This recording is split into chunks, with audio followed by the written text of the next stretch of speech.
7 hari setelah pindah ke rumah baru, keheningan yang menyesakan pecah oleh ketukan panik. Seorang pria asing berdiri di gerbang, wajahnya pucat pasi. "Cepat pergi dari sini sebelum suamimu pulang," desaknya dengan suara berbisik. Aku gemetar, mencoba mencari alasan. "Sekarang ikut aku, akan kutunjukkan sesuatu." Sebenarnya apa yang terjadi? Mengapa pria ini begitu takut? Sebelum lanjut jangan lupa absen dulu ya. Kali ini aku pengen tahu kalian nontonnya dari kota mana aja. Tulis di kolom komentar, siapa tahu ada yang satu kota, atau malah ketemu teman baru dari berbagai daerah di Indonesia bahkan luar negeri. Dan seperti biasa, kalau kalian suka dengan konten di channel ini, jangan lupa tekan tombol like sebagai bentuk dukungan kalian. Tinggalkan komentar ya, biar aku tahu pendapat kalian dan bisa bikin konten yang lebih seru lagi ke depannya. Tentunya subscribe, karena sangat penting agar channel ini bisa terus berkembang dan menghadirkan konten-konten yang makin bermanfaat serta menghibur buat kalian semua. Baru 7 hari, hanya 7 hari sejak aku, Ranti, resmi menjadi penghuni rumah ini, rumah yang kata Mas Arya adalah puncak pencapaian hidupnya. Kami pindah dari apartemen kecil yang ramai di pusat kota ke tempat yang sunyi ini. Rumahnya berdiri kokoh, dibangun dengan gaya arsitektur kolonial Belanda yang menawan, jendela tinggi, langit-langit menjulang, dan beranda yang luas. Rumah itu tersembunyi jauh di balik rimbunnya kebun dan pohon Kamboja tua yang bunganya selalu berguguran di halaman. Mas Arya bilang ini adalah oase kami, tapi bagiku rumah ini terasa seperti peti mati yang indah. Udara di sini memang sejuk, seperti udara di puncak bukit, namun kesejukan itu terasa dingin menusuk, bukan menyegarkan, rasanya seperti suhu tubuh yang merosot tiba-tiba. Setiap kali aku berjalan di lorong panjangnya, langkah kakiku seolah menelan semua suara, meninggalkan sunyi yang terlalu besar. Sunyi ini bukan sunyi damai, melainkan sunyi yang tegang, seolah-olah ada rahasia besar yang ditahan. Oleh setiap dinding bata tebalnya, aku sering mendapati diriku berdiri mematung, mendengarkan keheningan yang terasa berat, berharap mendengar suara kendaraan lewat, atau apa saja, asal bukan kesunyian yang mencekam ini. Mas Arya selalu menenangkan, dia bilang aku hanya belum terbiasa dengan ketenangan desa, tapi aku yakin ini bukan hanya ketenangan. Ini adalah isolasi yang disengaja.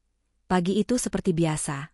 Mas Arya sudah menghilang sebelum mentari benar-benar mampu menembus atap genting.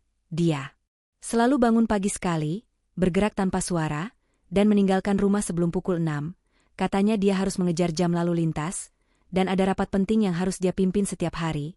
Mas Arya adalah pria yang sangat terorganisir dan sukses. Dia seorang konsultan properti yang namanya cukup dikenal. Aku percaya pada ambisinya. Tetapi rutinitasnya terasa terlalu kaku. Bahkan untuk orang sesibuk dia, tidak pernah ada pengecualian, tidak pernah ada sarapan bersama yang santai.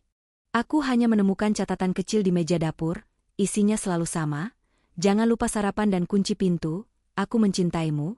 Saat aku membaca catatan itu, ada rasa hampa yang menusuk. Seolah-olah pesan itu adalah skrip yang harus ia selesaikan sebelum menjalankan peran utamanya di luar rumah. Aku mencoba mengisi kekosongan pagi dengan menata perabotan. Di ruang kerja Mas Arya, aku melihat lemari buku besar yang terbuat dari kayu jati tua. Aku ingin menyentuhnya, membersihkan debu di permukaannya, tapi Mas Arya melarang keras. "Jangan sentuh Ranti, buku-buku itu tua dan rapuh. Aku yang akan mengurusnya nanti," katanya malam itu.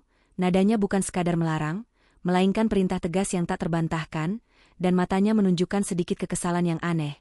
Larangan itu membekas dalam pikiranku. Kenapa begitu protektif terhadap lemari buku tua di rumah yang seharusnya kami nikmati bersama?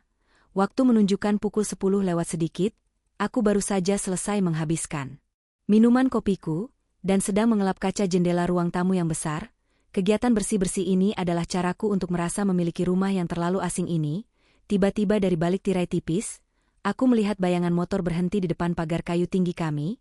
Aku mengira itu paket dari toko online yang aku pesan beberapa hari lalu. Aku meletakkan kain lap dan berjalan perlahan menuju pintu. Aku mengintip lagi, itu bukan kurir biasa. Motor itu adalah motor ojek daring. Tapi pria yang mengendarainya tidak turun untuk menekan bel, ia hanya berdiri, tegap, seperti patung, menoleh ke kiri dan kanan jalanan yang lengang dengan pandangan yang waspada. Gerak-geriknya sungguh ganjil dan mencurigakan. Aku memutuskan untuk membuka pintu sedikit, hanya sebatas celah kecil untuk bertanya. Aku harus menunjukkan bahwa aku melihatnya. "Maaf mas, cari siapa?" Tanyaku dengan suara pelan. Senyum tipis yang kupaksakan langsung hilang saat pria itu menoleh. Ketika pria itu berbalik penuh, aku terhenyak. Wajahnya adalah pemandangan yang takkan pernah bisa kulupakan. Ia bukan hanya terlihat lelah, ia terlihat ketakutan, matanya melebar, memantulkan kecemasan murni, seperti seseorang yang baru saja menyaksikan kecelakaan mengerikan. Keringat dingin membasahi rambutnya yang keluar dari balik helm yang didorongnya ke belakang.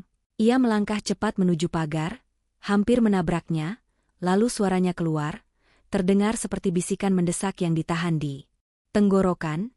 Cepat pergi dari sini sebelum suamimu pulang. Ikut aku sebentar, akan kutunjukkan sesuatu. Desaknya tanpa basa-basi, tanpa perkenalan, tanpa sapaan, kalimatnya langsung menusuk, jantungku yang tadinya berdetak normal, kini langsung berpacu tak keruan. Seperti genderang yang dipukul keras, syok menjalar ke seluruh tubuhku, membuat lututku lemas. Apa maksud semua ini? Siapa dia? Bagaimana dia tahu Mas Arya? Bagaimana dia tahu kapan Mas Arya pulang? Aku merasakan campuran antara adrenalin dan teror yang belum pernah kurasakan. Maksudmu apa? Siapa kamu? Tanyaku, suaraku terdengar serak dan nyaris tercekat di tenggorokan. Aku tidak bisa bergerak dari ambang pintu. Setengah badanku ingin lari masuk, setengah lagi ingin tahu apa yang sebenarnya terjadi. Aku mencengkeram gagang pintu. Sebagai satu-satunya jangkar yang menahan diriku agar tidak ambruk, pria itu yang kemudian memperkenalkan dirinya sebagai Tio, tukang ojek lokal, tidak membuang waktu. Aku Tio, aku biasa mangkal di ujung gang. Aku tidak punya waktu menjelaskan, Mbak. Ini bukan lelucon. Dia sudah mau kembali. Kalau kamu tidak ikut, kamu tidak akan tahu apa yang kamu tinggali di rumah ini. Katanya, nadanya berubah menjadi frustrasi. Ia tanpa putus asa meyakinkanku. Aku mencoba berpikir rasional, mencoba melawan kepanikan yang muncul. Aku tidak bisa. Aku baru pindah, Mas. Ini rumahku. Aku akan telepon polisi kalau kamu tidak pergi sekarang juga. Ujarku, mencoba membangun tembok pertahanan, tetapi suaraku malah terdengar seperti memohon. Tio menggebrak pelan pagar kayu itu, ekspresinya memohon. Tolong, Mbak, ini bukan soal rumah. Ini soal hidupmu. Aku melihatnya, Mbak. Aku melihat apa yang dia lakukan di lahan kosong itu. Dia bukan seperti yang kamu pikir. Bisikan Tio tentang lahan kosong dan apa yang dia lakukan adalah titik balik. Ketakutan yang terpancar dari mata Tio terasa lebih nyata daripada jaminan keamanan yang diberikan Mas Arya selama ini.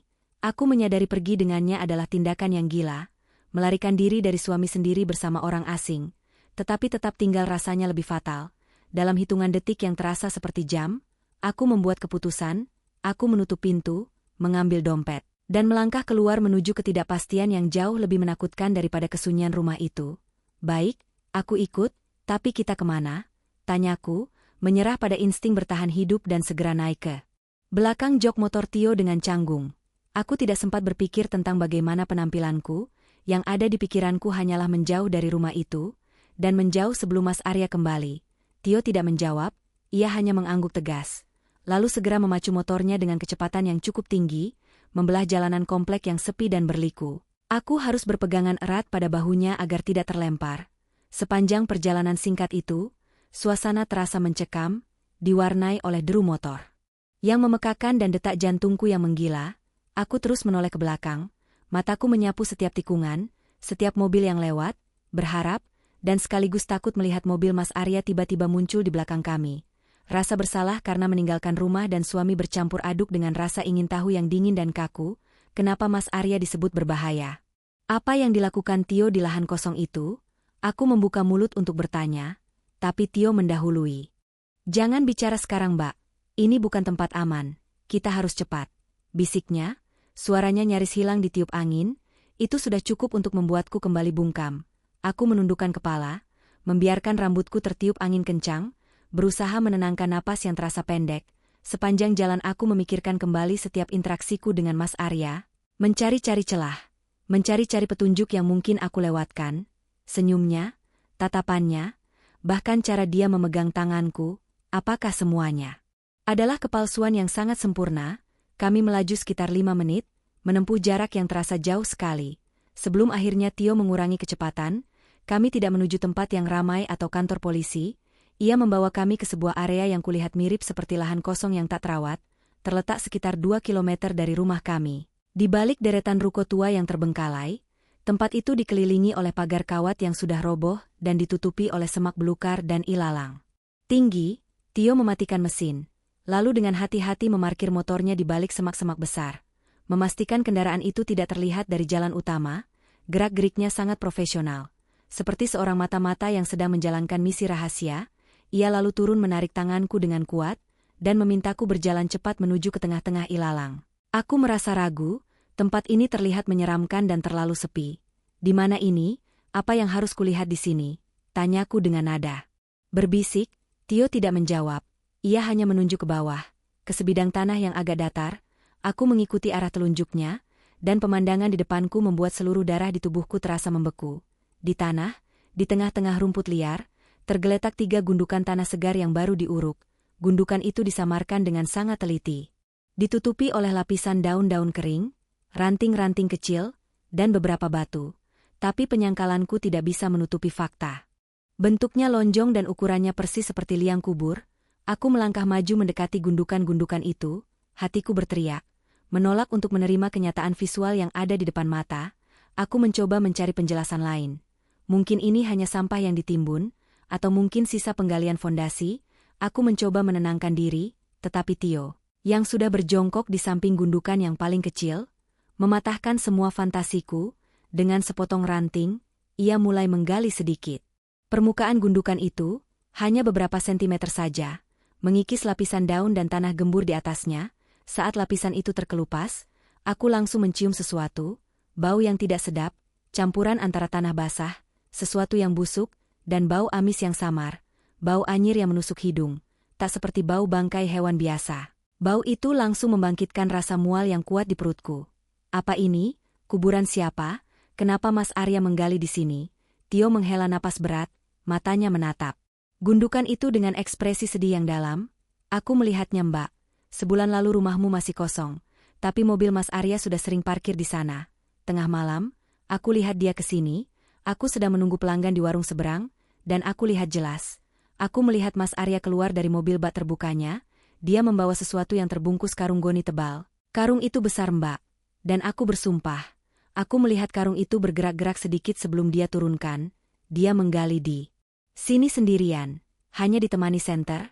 Aku mundur selangkah, rasa dingin menjalar ke punggungku, melumpuhkan kakiku. Aku tidak bisa membayangkan Mas Arya suamiku melakukan pekerjaan berat dan kotor seperti itu di tengah malam. Semua yang aku ketahui tentangnya seolah runtuh. Dan ini, Tio menunjuk ke samping gundukan kecil yang sudah ia gali. Di sana sedikit tersembunyi, ada sepotong kecil kain lusuh berwarna merah. Tio menggeser tanah di sekitarnya, memperlihatkan boneka anak perempuan. Boneka itu kotor, terendam lumpur, tapi bentuknya masih utuh. Boneka kain yang usianya sudah lama dan warnanya sudah pudar. Boneka itu ukurannya cukup besar. Tio tidak perlu berkata apa-apa. Melihat 3 gundukan, melihat boneka anak kecil, dan mendengar cerita tentang karung goni yang bergerak, semua itu menciptakan bayangan yang begitu gelap di kepalaku. Bayangan yang berhubungan dengan berita kehilangan yang sering kudengar di televisi. Aku tahu apa yang ingin Tio sampaikan, tetapi mulutku tidak mampu mengucapkan kata-kata itu. Aku hanya bisa menutup mulutku dengan kedua tangan, menahan jeritan yang tertahan. Tio lalu mengeluarkan ponselnya, menggeser-geser layarnya yang retak, lalu menunjukkannya padaku. Itu adalah screenshot berita dari beberapa bulan lalu. 3 bulan lalu, Mbak. Di desa sebelah ada laporan kehilangan satu keluarga. Ayah, ibu, dan seorang anak perempuan balita. Mereka menghilang tanpa jejak. Polisi dan media ramai mencari, tapi hasilnya nihil. Tidak ada saksi dan tidak ada petunjuk. Mereka bilang keluarga itu minggat, tapi aku tidak percaya. Kata Tio sambil menatap wajahku yang pasti sudah pucat pasi. Ia membandingkan foto berita itu dengan gundukan di depan kami. Aku tidak berani menggali lebih dalam. Aku takut, Mbak. Tapi Mas Arya datang ke sini, membawa karung goni, dan aku menemukan boneka ini setelah dia pergi.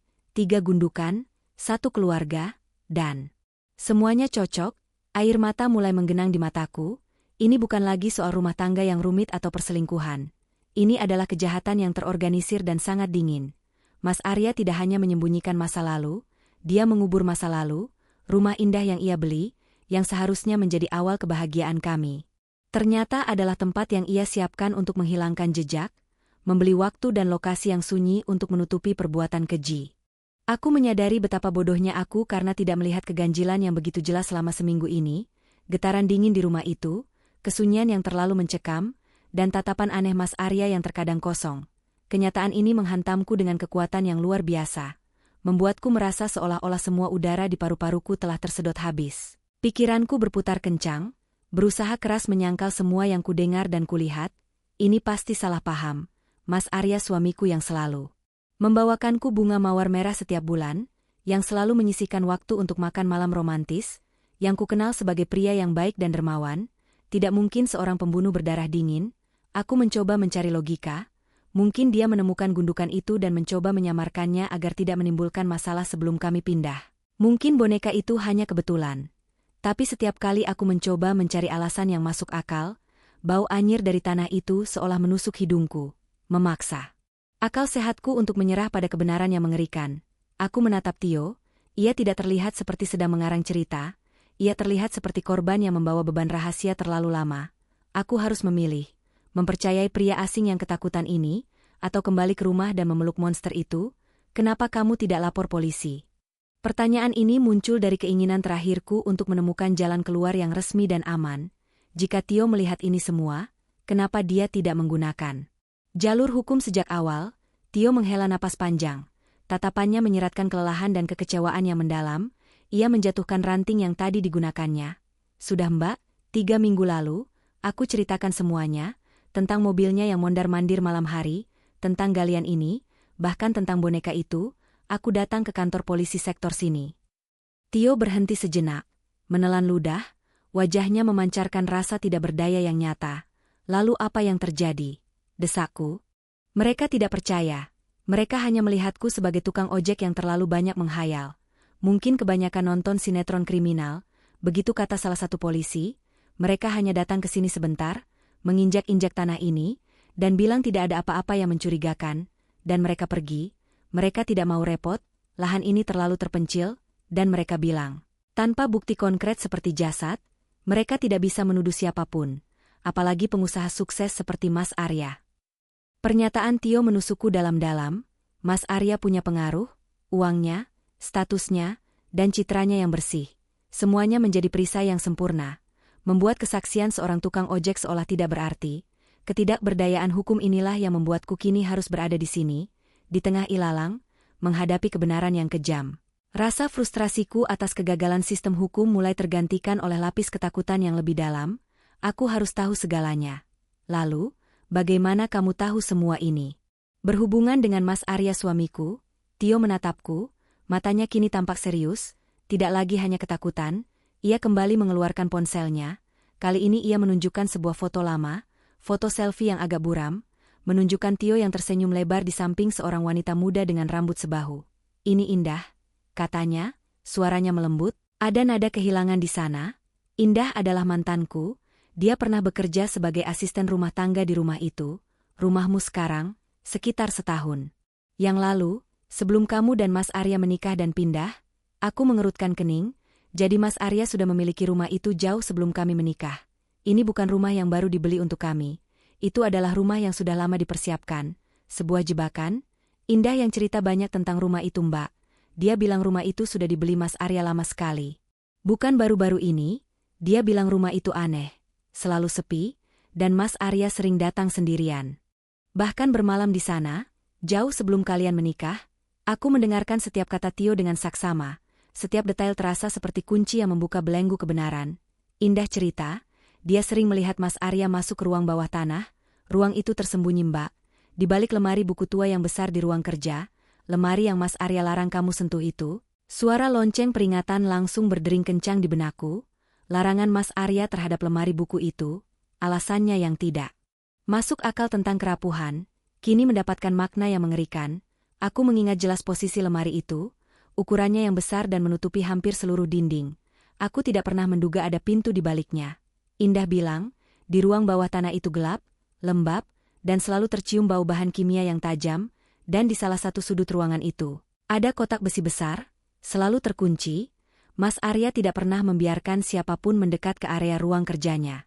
Informasi tentang ruang bawah tanah itu memberiku harapan, dan juga ketakutan baru. Harapan akan bukti fisik yang tak terbantahkan. dan ketakutan akan apa yang mungkin tersembunyi di dalam kotak besi yang terkunci rapat itu.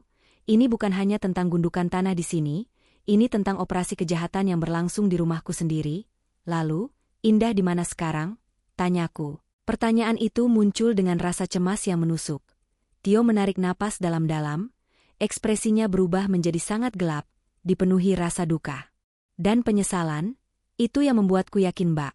Seminggu setelah Indah menceritakan semua itu padaku, tentang bau bahan kimia, tentang kotak besi itu, dia tiba-tiba menghilang. Dia berhenti kerja mendadak. Nomornya tidak aktif, keluarganya bilang dia pergi merantau keluar pulau. Tapi aku tahu Indah tidak akan pernah pergi tanpa memberitahuku.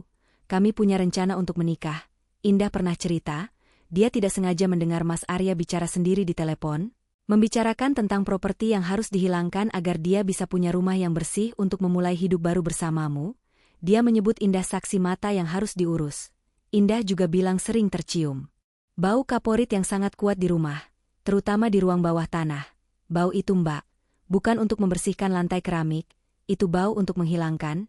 Tio tidak menyelesaikan kalimatnya, tapi aku mengerti, bau kaporit adalah bau bahan kimia yang sangat efektif untuk membersihkan darah. Tio yakin Indah tidak pergi merantau. Indah adalah bagian dari masa lalu Mas Arya yang dibersihkan.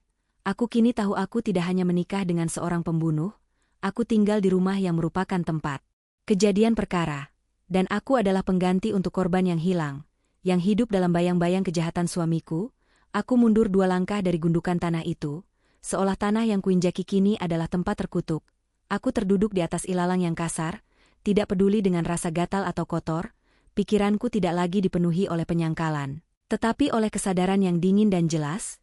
Mas Arya adalah sosok yang sangat berbahaya, seorang manipulator ulung yang mampu menciptakan kehidupan yang sempurna. Selama ini aku hanya melihat topengnya, topeng suami penyayang, pengusaha sukses, pria yang santun. Di balik topeng itu ada kekejian yang tak terbayangkan. Indah, keluarga yang hilang, karung goni yang bergerak, bau kaporit, lemari yang terlarang. Semua detail ini tersusun rapi menjadi narasi yang tak terbantahkan. Tidak ada lagi ruang untuk keraguan. Yang ada hanyalah rasa muak terhadap diriku sendiri karena telah jatuh cinta dan menikah dengan iblis berwajah malaikat. Itu. Tubuhku gemetar hebat, bukan karena dingin, tetapi karena rasa takut yang paling mendalam. Aku merasa jebakan itu sudah tertutup rapat. Aku menatap Tio, air mata yang sudah menggenang akhirnya tumpah. Kita harus lapor lagi. Kali ini kita punya Indah sebagai petunjuk dan berkas kehilangan itu. Ujarku, mencoba berpikir ke depan. Tio mengangguk. Namun raut wajahnya kembali berubah menjadi waspada. Matanya mengamati ponselnya. Tiba-tiba ponsel Tio berdering nyaring, memecah keheningan di lahan. Kosong itu adalah panggilan masuk dari nomor yang tidak ia kenal. Tetapi ia mengangkatnya dengan gerakan yang sangat hati-hati. Ia menempelkan ponsel itu ke telinganya, dan wajahnya langsung memucat. Ia berbicara singkat, hanya berupa, "Ya Mas, baik Mas Arya." Lalu ia mematikan panggilan itu, ketegangan kembali memuncak, lebih parah dari sebelumnya. "Mas Arya, dia yang telepon, dia sudah sampai di depan rumah Mbak.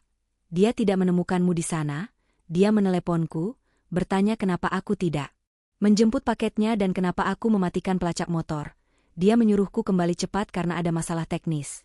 Aku membeku. "Pelacak motor?" Tanyaku bingung. Tio mengangguk dengan cepat. "Ya, Mas Arya adalah salah satu pelanggan tetapku. Dia sering meminta tolong untuk mengantar barang-barang tertentu, dan dia membayar mahal untuk memastikan aku selalu siap. Dia bilang, dia memasang pelacak kecil di motorku karena alasan keamanan. Aku tidak pernah curiga. Dia tahu persis aku ada di mana. Dia tahu aku baru saja bersamamu, dan dia pasti menyadari aku tidak sedang mengantar paket."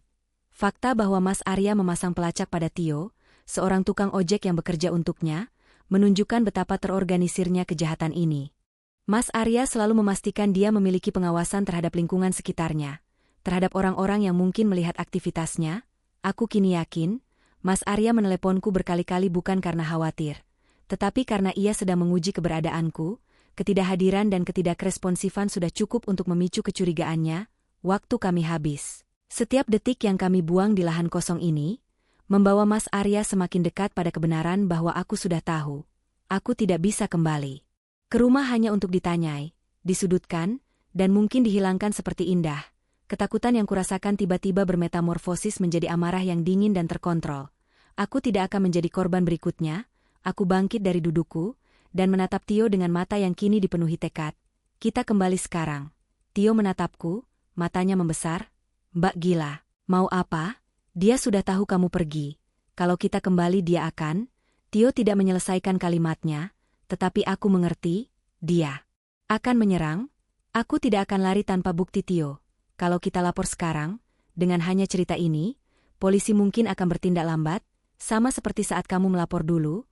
Kita harus ambil bukti fisik yang tak terbantahkan. Aku harus mengambil sesuatu dari ruang bawah tanah itu, dari kotak besi itu, atau dari lemari arsip. Aku butuh berkas, dokumen, apapun yang mengikatnya pada kasus kehilangan keluarga itu. Aku tahu ini adalah rencana yang sangat berisiko, bodoh, bahkan bunuh diri. Tapi ini adalah satu-satunya kesempatan yang kumiliki untuk keluar dari situasi ini dengan selamat dan adil. Jika Mas Arya sudah tahu aku pergi, aku tidak akan punya kesempatan kedua. Aku meraih tangan Tio, menggenggamnya erat untuk meyakinkannya. Kamu dengarkan aku baik-baik Tio. Ini adalah kesempatan terakhir kita pergi ke rumah itu. Kamu tunggu aku di gang masuk utama, sekitar 100 meter dari rumah. Di balik pos ronda yang kosong, jangan bergerak, dan jangan coba-coba meneleponku. Aku hanya butuh 15 menit. Aku menatap matanya, memancarkan urgensi yang ekstrim. Kalau dalam 15 menit aku tidak keluar, segera panggil polisi. Jangan tunggu lagi, kamu sebutkan namaku Ranti. Dan katakan Mas Arya menyembunyikan bukti pembunuhan di balik lemari buku di ruang kerjanya, dan ada gundukan tanah segar di lahan kosong dekat ruko. Katakan semuanya, kalau kamu telepon sekarang, dia bisa lari, aku butuh. Dia tetap di sana, memegang senjatanya, sementara aku mengambil pelurunya. Tio tampak sangat ragu, wajahnya masih memancarkan ketakutan, tetapi ia melihat tekad yang kuat di mataku. Ia tahu aku benar. Tanpa bukti fisik kami hanya dua orang yang menuduh seorang pria kaya. Ia akhirnya mengangguk. Setuju dengan rencana mengerikan ini, aku segera naik kembali ke motor Tio, menuju rumah yang sekarang terasa seperti sarang singa, siap mempertaruhkan segalanya untuk kebenaran. Perjalanan kembali. Itu terasa jauh lebih lama dan lebih menegangkan daripada perjalanan saat kami pergi. Setiap deru motor Tio, setiap goncangan kecil di jalanan, seolah memperingatkan bahaya yang menanti di depan. Aku merasakan adrenalin memompa dengan gila-gilaan di pembuluh darahku.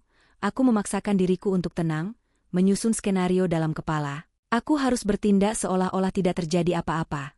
Seolah-olah aku baru saja keluar untuk mencari udara segar atau membeli sesuatu yang sepele. Penyamaran adalah satu-satunya pelindungku saat ini.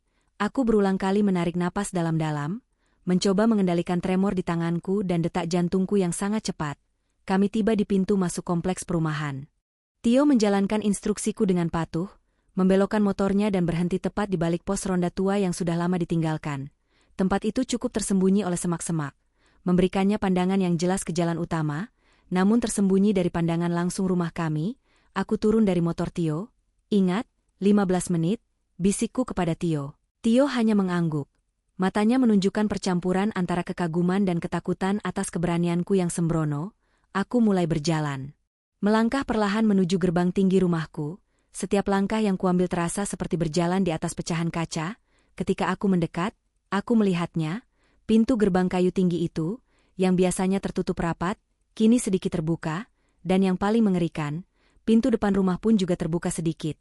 Pintu itu ditinggalkan dalam kondisi tergesa-gesa. Aku tahu Mas Arya ada di dalam. Dia tidak akan meninggalkan pintu terbuka lebar kecuali dia sedang panik, atau sedang mencari sesuatu dengan terburu-buru. Keadaan pintu yang terbuka itu mengkonfirmasi kecurigaanku. Mas Arya sudah tahu aku hilang, dan dia sudah mencari-cariku. Dia mungkin sedang memeriksa setiap sudut rumah. Atau mungkin dia sedang mencoba menghilangkan sisa-sisa bukti yang mungkin tertinggal di area ruang kerjanya. Pikiranku berpacu. Aku harus masuk sekarang sebelum dia selesai. Aku mendorong pintu depan pelan-pelan. Bunyi derit kecil dari engsel yang sedikit berkarat itu terdengar sangat keras di telingaku. Seperti dentuman di tengah padang gurun, aku masuk, dan suasana di dalam rumah terasa jauh lebih sunyi dan lebih mengancam daripada saat aku meninggalkannya. Udara terasa berat dipenuhi aura ketegangan yang pekat. Aku memanggil namanya dengan suara bergetar, berusaha terdengar natural, seperti seorang istri yang baru pulang dari urusan sepele. Arya, Mas, kamu di rumah. Tak ada jawaban, hanya keheningan yang menelan suaraku. Aku berdiri sebentar di ruang tamu, membiarkan mataku beradaptasi dan telingaku menangkap suara sekecil apapun. Aroma kopi Mas Arya yang baru dibuat masih tercium samar bercampur dengan aroma bunga Kamboja yang masuk dari jendela. Tetapi di balik semua aroma itu, aku mencium sesuatu yang sangat tipis dan ganjil. Seperti bau deterjen kimia yang kuat, seperti bau kaporit yang Tio ceritakan, bau itu seolah mengarahkanku. Aku tahu Mas Arya pasti ada di dekat ruang kerjanya. Aku harus bergerak cepat. Waktu 15 menit terus berjalan, aku bergerak menyusuri lorong dengan langkah kaki yang nyaris tanpa suara. Aku langsung menuju ke ruang kerja, ruangan yang selama seminggu ini terasa seperti daerah terlarang. Pintunya terbuka, aku bisa melihat lemari buku besar dari kayu jati yang Mas Arya larang keras aku sentuh. Di ruangan itu tidak ada siapa-siapa. Aku menarik napas dalam-dalam, mengumpulkan semua keberanian yang tersisa. Aku mendekati lemari itu, bagian samping lemari itu sedikit lebih longgar dari yang lain. Seolah tidak benar-benar menempel pada dinding, aku menekan bagian sisi lemari, lalu mendorongnya dengan sekuat tenaga. Awalnya terasa berat, tapi kemudian terdengar gesekan keras kayu tua melawan lantai. Lemari itu bergerak. Tepat di belakang lemari besar itu, tersembunyi di balik buku-buku tebal yang berjejer rapi, terkuaklah sebuah pintu kayu kecil, nyaris tak terlihat. Sebuah pintu yang menuju ke bawah, ke kegelapan. Penemuan itu yang mengkonfirmasi semua cerita Tio, membuatku merasa mual dan gemetar hebat. Jantungku berdetak sangat kencang. Suaranya terasa seperti bom yang siap meledak di dadaku. Aku menarik pintu kayu kecil itu hingga terbuka penuh. Bau kaporit yang tadinya samar-samar kini menyeruak dengan kekuatan penuh. Bercampur dengan bau apek dan lembab khas ruangan tertutup yang lama tak terkena udara, bau itu sangat menyengat. Membuatku harus menutup hidung dan menahan napas sejenak. Aku menyalakan lampu senter dari ponselku, menyorot ke bawah.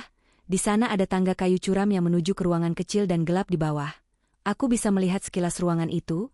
Dindingnya beton kasar, dan di salah satu sudutnya, berdiri kotak besi besar yang Tio sebutkan. Di sebelahnya ada lemari arsip baja yang tampak seperti lemari kantor biasa. Aku tahu bukti fisik yang aku butuhkan pasti ada di dalam lemari arsip itu. Aku harus turun. Aku menoleh ke belakang, memastikan ruangan itu kosong. Aku harus berhati-hati. Aku harus mendapatkan bukti itu secepat mungkin dan keluar sebelum Mas Arya menyadari bahwa aku sudah berada di bawah tanah. Di dalam sarangnya yang paling rahasia, aku mulai menuruni tangga kayu yang reot itu. Setiap pijakan terasa seperti mengambil risiko yang tak terukur. Udara di ruang bawah tanah terasa dingin dan sangat lembab, berbeda total dengan suasana di lantai atas. Aku harus bergerak perlahan. Dan hati-hati agar pijakan kakiku tidak menimbulkan bunyi yang terlalu keras. Ketika kakiku akhirnya menyentuh lantai beton yang dingin, aku menyorotkan cahaya senter ponselku ke sekeliling ruangan. Ruangan itu kecil, hanya sekitar 3 kali 4 meter dengan dinding beton yang dipenuhi jamur dan retakan. Bau kaporit yang menyengat rasa lebih kuat di sini. Seolah bahan kimia itu baru saja digunakan. Mataku menelusuri sumber bau. Di sudut ruangan ada beberapa ember plastik bekas dan sikat.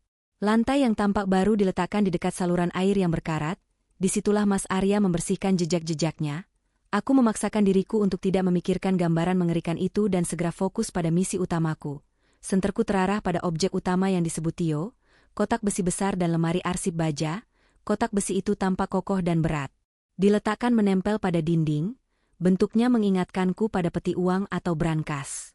Aku mencoba gagangnya, ternyata terkunci rapat sesuai dugaan. Mas Arya pasti membawa kuncinya. Aku mengalihkan perhatianku pada lemari arsip baja di sebelahnya. Aku berjalan mendekatinya, lalu mencoba membuka laci lemari arsip itu satu persatu. Ajaibnya laci itu tidak terkunci. Mas Arya pasti mengira tidak ada orang yang akan berani menyentuh atau menemukan tempat rahasia ini. Keberuntungan kecil ini meningkatkan adrenalin dan harapanku. Aku mulai menggeledah laci-laci lemari arsip itu dengan cepat. Laci pertama berisi tumpukan dokumen bisnis yang tebal, berupa kontrak-kontrak properti dan laporan keuangan. Aku mengabaikannya. Laci kedua berisi alat-alat tulis dan perlengkapan kantor. Namun di laci ketiga aku menemukan apa yang kucari. Di antara map-map berwarna gelap, terselip 3 berkas yang berbeda dari dokumen bisnis lainnya. Berkas-berkas itu dijilid dengan sampul plastik transparan. Aku menarik ketiganya keluar. Di bagian depan berkas pertama tertulis besar-besar, laporan polisi kasus orang hilang, keluarga Hadiwinata. Jantungku mencelos, membenarkan semua cerita Tio. Keluarga Hadiwinata adalah keluarga yang diberitakan hilang di desa sebelah 3 bulan lalu. Berkas kedua dan ketiga juga berisi laporan dan salinan penyelidikan polisi tentang keluarga yang sama, termasuk foto-foto korban, seorang pria, seorang wanita, dan anak perempuan kecil yang di tangannya memegang boneka lusuh. Aku dengan cepat membolak-balik berkas itu, menyorotkan senter pada setiap lembar dokumen. Di dalamnya bukan hanya salinan laporan polisi, melainkan juga data-data pribadi, bahkan hasil forensik awal, salinan dokumen yang Mas Arya curi atau dapatkan dari sumber internal. Di salah satu lembar, ada foto boneka anak perempuan yang sama persis dengan yang ditunjukkan Tio di lahan kosong. Aku merasakan mual yang luar biasa melihat foto-foto korban, wajah-wajah tak berdosa yang kini terkubur di lahan kosong tak jauh dari sini. Ini adalah bukti fisik yang tak terbantahkan. Mas Arya tidak hanya membunuh mereka, dia juga mencuri berkas penyelidikan mereka untuk memastikan jejaknya bersih. Tujuannya adalah untuk menghapus mereka sepenuhnya dari catatan, menjadikan mereka properti yang dihilangkan. Seperti yang ia katakan kepada Indah, aku meremas ketiga berkas itu di tanganku. Inilah peluruku, misi selesai, aku harus keluar. Aku segera memasukkan ketiga berkas itu ke dalam celana pendekku yang memiliki saku longgar. Memastikan berkas itu tersembunyi dengan baik, aku mematikan senter ponselku dan mulai bergerak cepat menuju tangga. Aku menaiki 2 anak tangga pertama ketika tiba-tiba, aku mendengar suara berat langkah kaki di lantai kayu di atas ruang bawah tanah. Langkah itu bukan langkah normal, melainkan langkah tergesa-gesa dan berat. Seolah seseorang sedang mondar-mandir dengan amarah.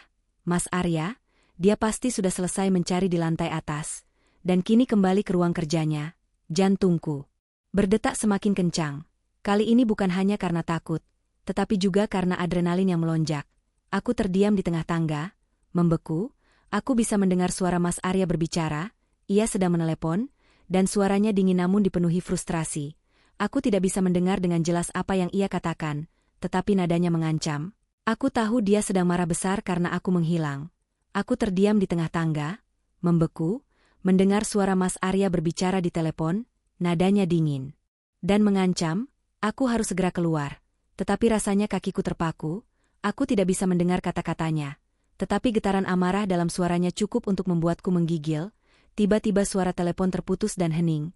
Lalu aku mendengar gesekan keras lemari buku di atas. Mas Arya pasti sedang mendorongnya kembali untuk menutup pintu rahasia. Aku tahu dia pasti melihat pintu itu sedikit terbuka. Aku gagal keluar tepat waktu, aku memejamkan mata, berharap ini hanya mimpi buruk. Tapi saat aku membuka mata, cahaya senter yang kuat tiba-tiba menyorot dari atas, langsung menusuk mataku. Aku mengangkat tangan untuk melindungi diri, dan kemudian aku mendengar suaranya, suara yang kukenal, suara yang dulu kupuja, kini terdengar asing, tajam, dan mengerikan. Ternyata kamu yang menyambutku sayang. Mas Arya berbisik dingin dari atas tangga, ia menuruni satu anak tangga, wajahnya yang biasanya tenang kini terlihat tegang dan keras. Matanya memancarkan kemarahan yang tertahan, bukan kekecewaan, melainkan perhitungan yang kejam. Aku tahu penyamaranku telah gagal total, dan dia tahu aku tidak hanya kembali. Aku sudah masuk ke sarangnya. Aku mundur selangkah ke lantai beton yang dingin, tanganku refleks melindungi saku tempat berkas itu kusimpan. Mas Arya, apa yang kamu lakukan di sini? Tanyaku, suaraku bergetar, berusaha terdengar bodoh dan polos. Meskipun aku tahu usaha itu sia-sia. Mas Arya tertawa kecil, tawa yang tidak memiliki kehangatan sama sekali, hanya terdengar hampa dan sinis. Dia menuruni tangga hingga berdiri di depanku, jarak kami hanya sebatas ujung sepatu, matanya menatap lurus ke dalam mataku. Jangan buang waktu kita Ranti, aku sudah tahu kamu pergi bersama Tio. Kamu pikir aku tidak memasang pelacak di motor tukang ojek bodoh itu? Aku tahu kamu pergi ke lahan kosong itu, dan aku tahu kamu sudah tahu tentang Indah dan properti yang kubersihkan. Dia tidak membantah, dia justru mengakui perbuatannya dengan bangga. Aku merasa mual, itu adalah pengakuan yang paling dingin dan paling mengerikan yang pernah kudengar. Mas Arya melangkah lebih dekat, membuatku terdesak mundur hingga punggungku menyentuh dinding yang lembab. Kamu ingin tahu apa yang aku tunjukkan padanya? Aku tunjukkan bagaimana mudahnya menghapus jejak. Dan kamu tahu Ranti, yang aku inginkan bukan hanya rumah yang bersih, tapi juga istri yang bersih dari masa lalu. Dia menjeda lalu melanjutkan dengan senyum yang mengerikan, senyum yang sama sekali tidak mencapai matanya. Aku sudah lelah hidup dengan kekacauan Ranti, Indah adalah kekacauan, keluarga di desa sebelah adalah kekacauan, mereka adalah saksi dari bisnis lamaku, bisnis kotor yang harus kuhilangkan agar aku bisa fokus membangun imperium baru. Aku mencintaimu Ranti. Tapi untuk membuktikan cintaku, aku harus memastikan tidak ada satupun sampah dari masa lalu yang mengganggu kehidupan baru kita. Aku memilih rumah ini karena kesunyiannya, karena isolasinya, tempat yang sempurna untuk memulai dan mengakhiri segalanya. Aku menyadari betapa parahnya delusi yang Mas Arya miliki. Dia tidak melihat perbuatannya sebagai kejahatan, dia melihatnya sebagai pembersihan yang diperlukan demi kebahagiaan kami. Kegilaannya membuatku merinding saat Mas Arya mendekat. Aku menyadari tatapannya tertuju pada saku celanaku yang agak menggembung. Dia tahu aku sudah mengambil sesuatu. Dia mencondongkan tubuhnya, pandangannya beralih ke sudut ruangan, ke kotak besi besar yang terkunci, dan di tangannya, Mas Arya memegang sesuatu yang berkilauan, sebuah kunci perak kecil. Itu pasti kunci brankas itu. Dia tersenyum lagi, kali ini senyumnya penuh kemenangan. Kamu sudah lihat isi lemari arsip sayang. Itu hanya salinan, bukti sesungguhnya ada di kotak besi ini. Aku akan menunjukkan kepadamu, bagaimana seorang pria bisa mengendalikan hidup dan mati. Aku tahu aku tidak punya waktu lagi. Dia akan mencoba mengambil berkas itu dan mengunciku di ruang bawah tanah ini selamanya. Aku harus bertindak sekarang. Sebelum dia melakukan gerakan fisik, aku harus menggunakan apa yang ada di tanganku sebagai pengalih perhatian. Aku tidak tahu dari mana datangnya kekuatan itu, tetapi insting bertahan hidupku mengambil alih. Aku menarik napas dalam-dalam, mengumpulkan semua keberanianku. Aku merogoh saku celanaku, meraih ketiga berkas curian itu, dan menariknya keluar dengan gerakan cepat. Mas Arya terkejut sesaat. Matanya terpaku pada kertas-kertas di tanganku. Itu adalah celah yang aku butuhkan. Dengan sekuat tenaga yang kumiliki, aku melemparkan berkas-berkas curian itu, foto-foto korban dan laporan polisi tepat ke wajah Mas Arya. Kamu monster, kamu membunuh orang-orang tidak bersalah, kamu menghilangkan Indah, dan kamu ingin aku menutupinya. Aku tidak sudi, Mas. Mas Arya terhuyung mundur sedikit saat berkas-berkas itu menyentuh wajahnya. Matanya kini berkilat marah yang gila. Semua ketenangan dan topengnya hilang seketika, digantikan oleh ekspresi predator yang kehilangan mangsanya. Detik itu aku tahu, inilah kesempatan terakhirku untuk lari. Mas Arya berdiri terpaku, terkejut dan marah melihat berkas-berkas curian itu bertebaran di lantai beton. Ekspresinya yang berubah dari tenang menjadi amarah yang eksplosif adalah sinyal bagiku. Dia tidak akan membiarkanku hidup setelah aku mengetahui segalanya dan mengambil bukti kejahatannya, sebelum Mas Arya bisa bereaksi. Lebih jauh, sebelum tangannya yang besar mencapai leherku, aku berbalik dan berlari secepat mungkin menaiki tangga kayu yang curam itu. Aku tidak peduli tangga itu berderit keras, yang penting kakiku bergerak ke atas. Menjauh dari kegelapan di bawah, aku bisa mendengar raungan Mas Arya di belakangku, raungan yang tidak terdengar seperti manusia. Dipenuhi kemarahan karena rencananya yang sempurna hancur berantakan di tangan istrinya sendiri. Ranti, kembali, jangan lari, kamu tidak akan bisa. Pergi, teriaknya, suaranya memenuhi ruang bawah tanah yang sempit itu. Aku berhasil mencapai puncak tangga, melompat ke lantai ruang kerja, dan langsung berlari menuju pintu bawah tanah itu. Aku tidak sempat mengintip ke belakang, tetapi aku bisa mendengar derap langkah Mas Arya yang menaiki tangga dengan cepat di bawahku.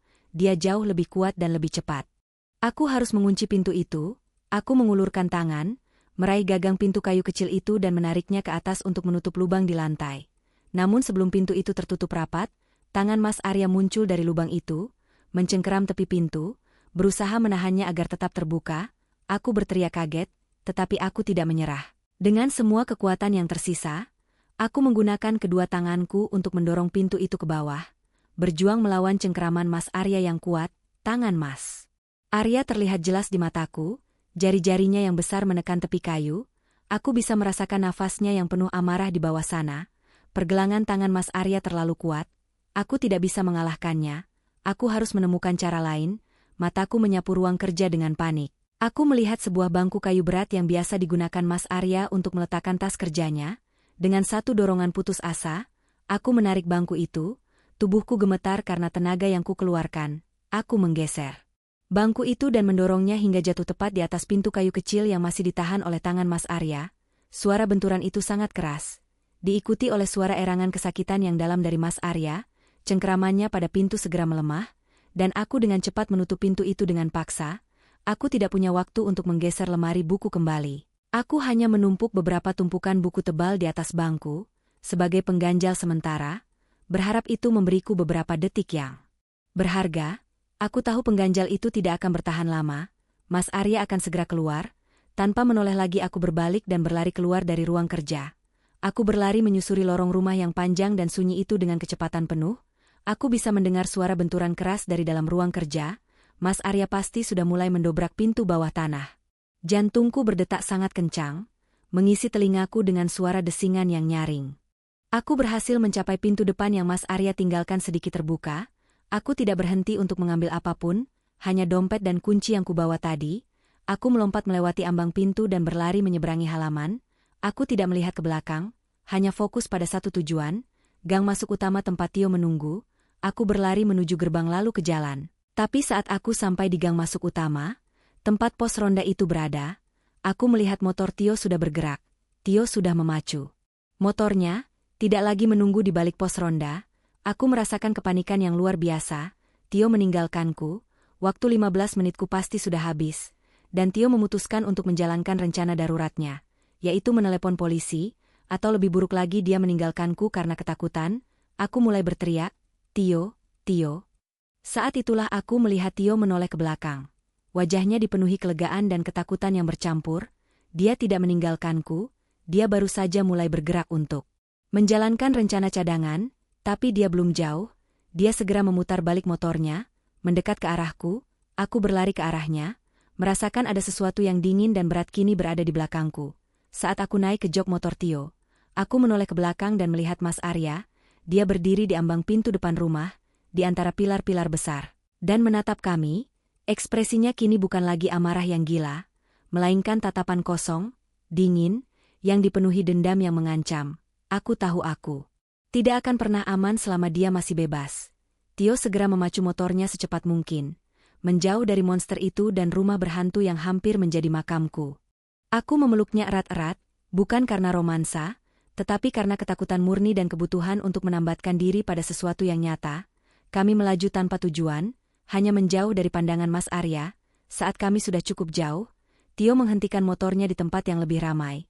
Di depan sebuah minimarket yang terang benderang, wajah Tio pucat pasi. Namun matanya lega. "Maaf Mbak, saya lihat waktunya sudah habis." Saya panik, saya sudah bergerak untuk telepon polisi. "Tidak apa-apa Tio, kamu sudah menyelamatkan hidupku." Balasku, suaraku masih bergetar. Aku melompat turun, tanganku langsung merogoh saku celanaku untuk memastikan 3 berkas itu masih ada di sana. Berkas itu masih utuh, terasa nyata dan dingin di tanganku. "Kita tidak punya waktu untuk mencari kantor polisi. Telepon sekarang Tio, laporkan semuanya. Sebut namaku, sebut buktinya, dan sebut dia lari." Perintahku tegas. Tio segera mengambil ponselnya, dan kali ini ia tidak diabaikan. Mungkin karena suaranya yang panik, atau mungkin karena aku kini berada di sampingnya, dengan penampilan kacau dan wajah penuh ketakutan, aku mengambil alih ponsel itu sebentar, memberikan keterangan yang jelas dan cepat kepada operator darurat. Aku menyebutkan nama lengkap Mas Arya, alamat rumah, dan yang paling penting, keberadaan pintu rahasia di balik lemari buku serta gundukan-gundukan di lahan kosong. Aku bahkan menyebutkan berkas-berkas curian yang ada di tanganku sebagai bukti awal. Ketiga, berkas ini adalah kunci. Begitu aku menyebutkan tentang salinan laporan orang hilang yang dicuri, nada suara petugas polisi di seberang telepon langsung berubah menjadi serius. Mereka memerintahkan kami untuk tetap berada di lokasi ramai itu sampai tim kepolisian tiba. Kami menunggu selama sekitar setengah jam. Setelah tim polisi tiba, aku menyerahkan ketiga berkas itu. Mereka langsung memverifikasi keasliannya dan menyadari bahwa ini adalah kasus besar yang sudah lama terhenti, tanpa membuang waktu. Polisi segera bergerak ke rumah itu, lengkap dengan tim penyidik dan petugas forensik. Berkat kesaksianku yang detail dan bukti yang kubawa, penggerebekan di rumah itu berlangsung cepat. Mas Arya tidak ada di sana. Dia pasti melarikan diri tak lama setelah aku kabur. Namun polisi menemukan semua yang kuceritakan. Mereka berhasil masuk ke ruang bawah tanah dan menemukan kotak besi besar itu. Kotak besi yang terkunci itu akhirnya dibuka, dan di dalamnya ditemukan bukan hanya barang bukti mengerikan yang mengikat Mas Arya pada kasus keluarga Hadiwinata, tetapi juga petunjuk kejahatan lain yang dilakukan Mas Arya di kota-kota lain. Di sana juga ditemukan barang-barang milik Indah, mantan asisten rumah tangga yang hilang, termasuk identitas dan surat-suratnya. Indah tidak merantau. Rumah impian Mas Arya benar-benar menjadi tempat yang ia siapkan untuk menghilangkan jejak, membeli waktu dan lokasi yang sunyi untuk menutupi serangkaian perbuatan keji. Dalam waktu 48 jam Mas Arya berhasil dilacak dan ditangkap di pelabuhan kecil di Jawa Timur. Ia berusaha kabur ke luar negeri. Kekuasaannya, uangnya, dan citranya yang bersih runtuh dalam waktu kurang dari seminggu. Kasus ini menjadi berita besar. Tio dan aku dipanggil berulang kali untuk memberikan keterangan, dan akhirnya gundukan-gundukan di lahan kosong itu digali. Seluruh keluarga Hadiwinata ditemukan. Aku tidak lagi melihat Mas Arya sebagai suami, melainkan sebagai kriminal kelas kakap. Aku mengajukan gugatan cerai sesegera mungkin. Aku kehilangan rumah, aku kehilangan uang yang kuinvestasikan dalam pernikahan ini, dan yang paling parah, aku kehilangan rasa percaya pada manusia. Aku kehilangan sebagian jiwaku, yang terkoyak oleh kenyataan bahwa aku hidup berdampingan dengan monster selama beberapa waktu.